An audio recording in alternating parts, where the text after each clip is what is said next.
Hey guys, so I'm going to jump right into it today. Going to be giving my reactions to the NFL Wildcard Weekend.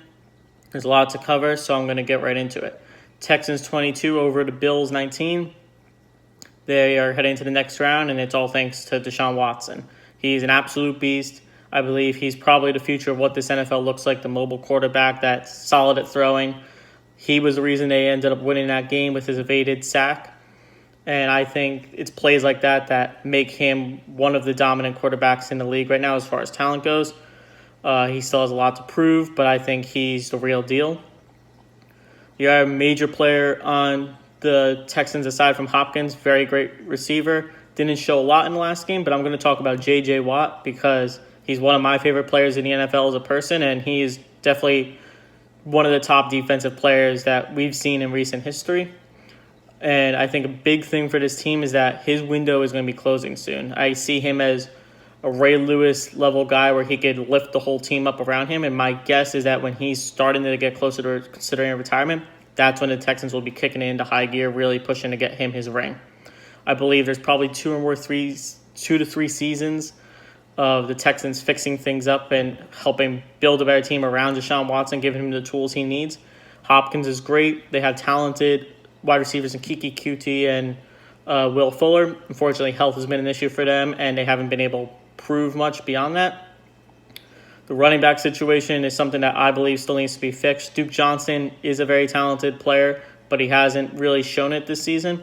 Carlos Hyde is Carlos Hyde. He's a jag, just a guy, basically. And I'm assuming that their goal, like I see it, is that they want to get that Super Bowl ring within the next 2 to 3 years while J.J. Watt is still the J.J. Watt we know and before he gets an injury that takes him out of the NFL. He's been injured often in his career, and it seems to be increasing recently. So I would assume that their goal is to get that ring as soon as possible. That's an obvious goal for most teams, but I think J.J. Watt is a big piece that gives the spirit of the Texans what they are. Moving on to the other side of the ball, Josh Allen is Josh Allen. He does Josh Allen things like pitching a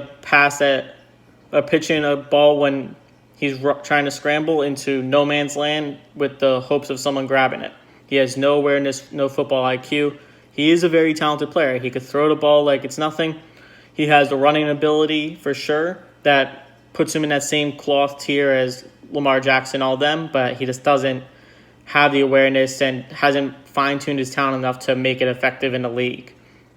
I believe that he still has hope as a player in the league. My guess is that his ceiling as a player is probably actually Deshaun Watson, something like that where he runs the ball a lot.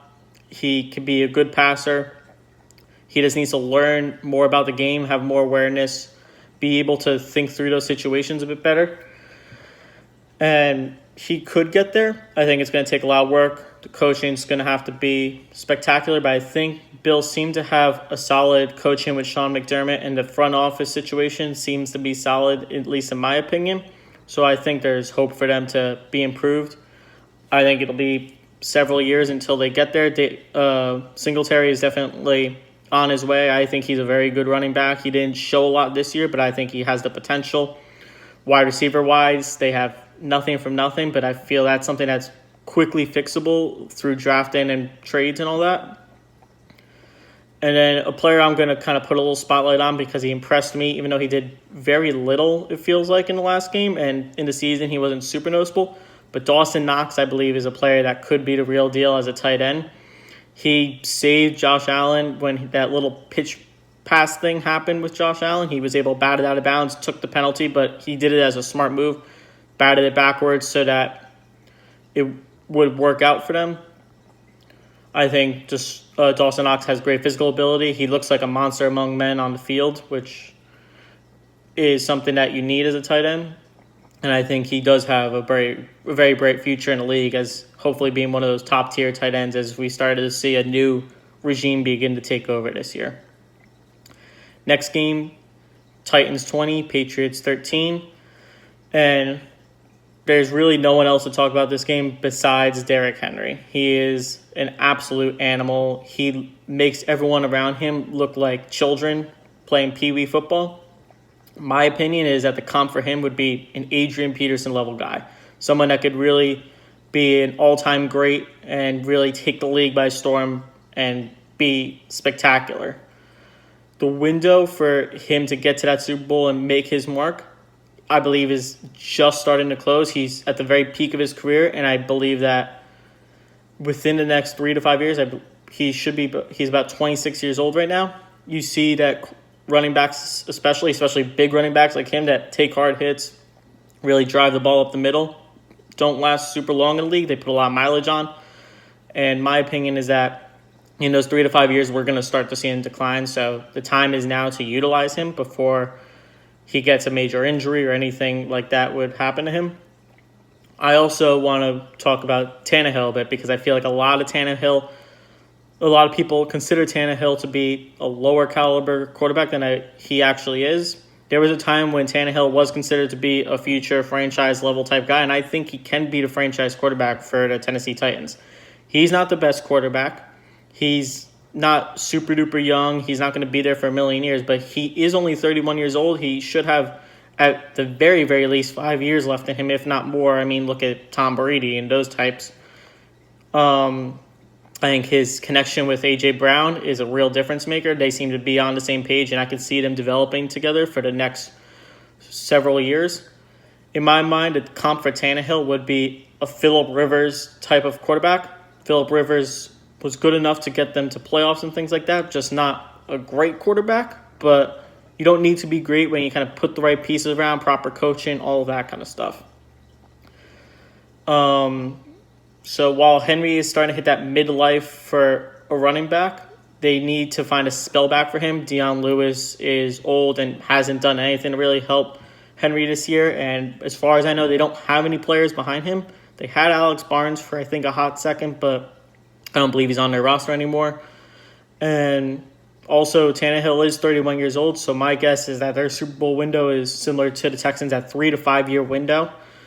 They don't have much beyond A.J. Brown and Tannehill as far as the passing game goes, so they definitely should look at that, I would think. The young tight end in Jonnu Smith could be a potential thing, but he still needs to show some more development before I say he's going to be one of the greats.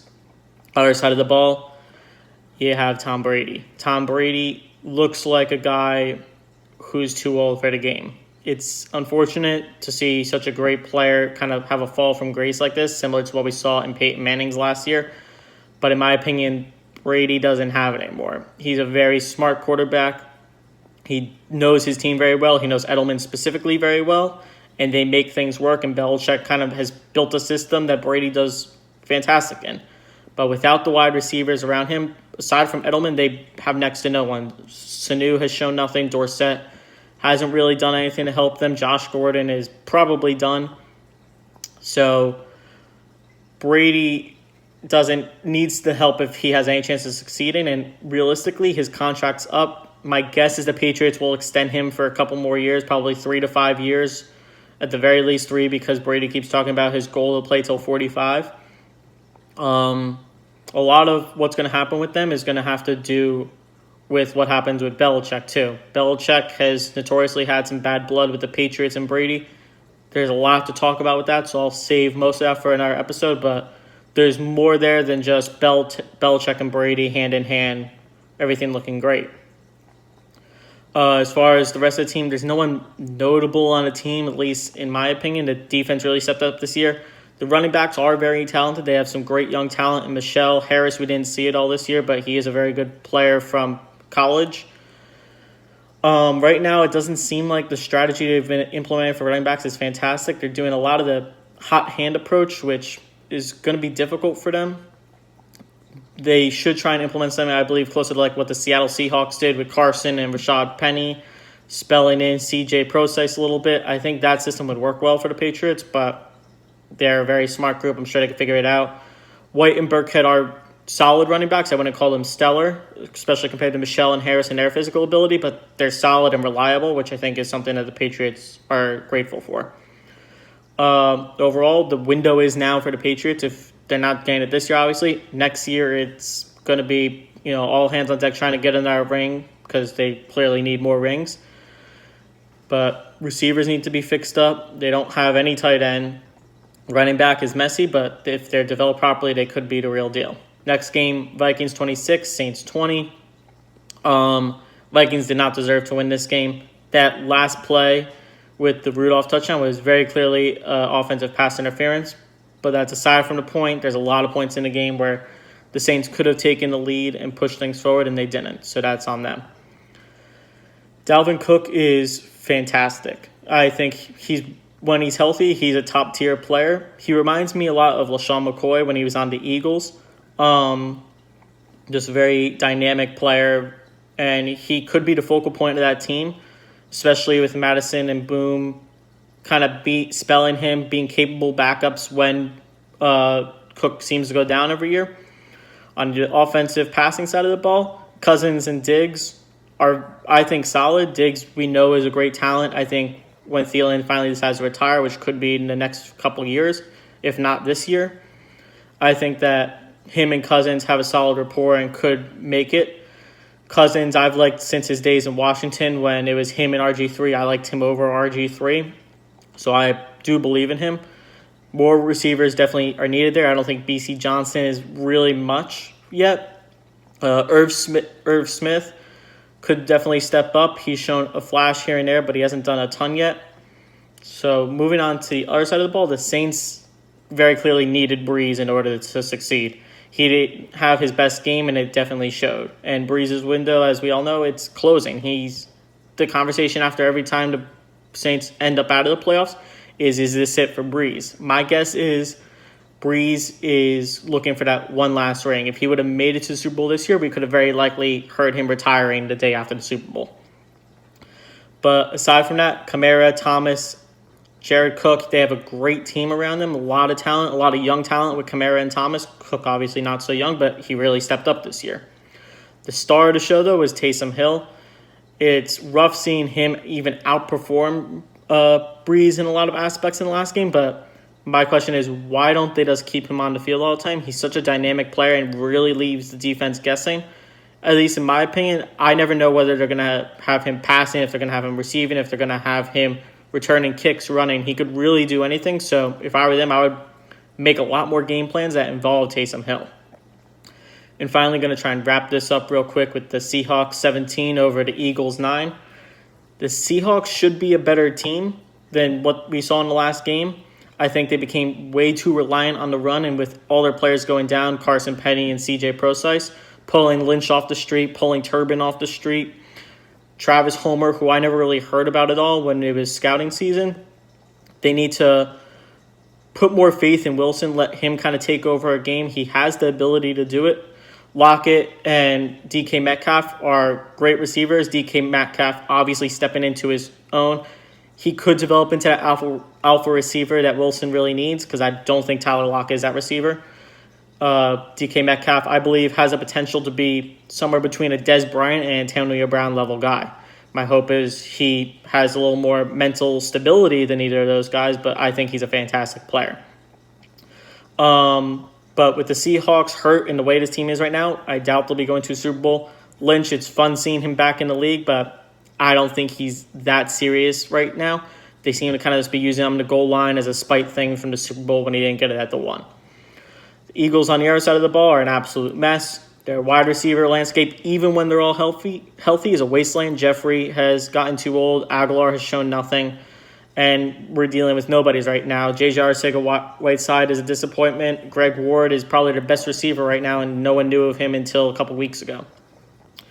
Wentz can't seem to stay healthy, which is a major issue for them. If Wentz was healthy, there's a solid chance they could have won that game, because even though backup was very capable, a long-time journeyman, he wasn't able to keep it together long enough and make the runs he needed when he needed to. Bright spots for the Philadelphia Eagles. Their tight end group is obviously one of the best in the league with Ertz and Goddard. They should definitely figure out a way to get them both on the field more, utilize them, especially with their wide receivers looking as weak as they do. Sanders, as a running back, has really impressed me this year. I believe he's shown more on the field than his stats will show. I kind of see him as a young DeMarco Murray type when he had his time with Dallas, especially with the slight little injury issues that we're seeing. DeMarco Murray had those same injury fears when he was young in his career. And I believe right now Sanders is having a little bit of that, and hopefully he can get past it just like DeMarco Murray did. Boston Scott was a fantastic spelling back or even a complimentary back for Sanders. I see him a lot in that Darren Sproles type of involvement. Maybe not the same exact player as Sproles, because Sproles was very, very much a wide receiver type or a receiving type of back. But still, them working together, kind of pairing it like a 20-10 split would be awesome. Doug Peterson, I do believe in as a coach. I think he has a capability to really guide his team to another Super Bowl like he has done before. And especially right now, the only rivals that the Eagles have are the Cowboys in their division. The Giants and Redskins don't have anything coming down the pipeline within the next probably 5 years as far as them being real competitors for the Super Bowl. So as long as the Eagles could keep it together and maybe even improve on some of their issues, especially at wide receiver, and their defense was putrid this year, I think they could make a very solid team and go for a run to the Super Bowl. And with that, that's my wrap-up of my reactions for the Wildcard Weekend. My goal is to probably do predictions sometime this week for the next round of the playoffs.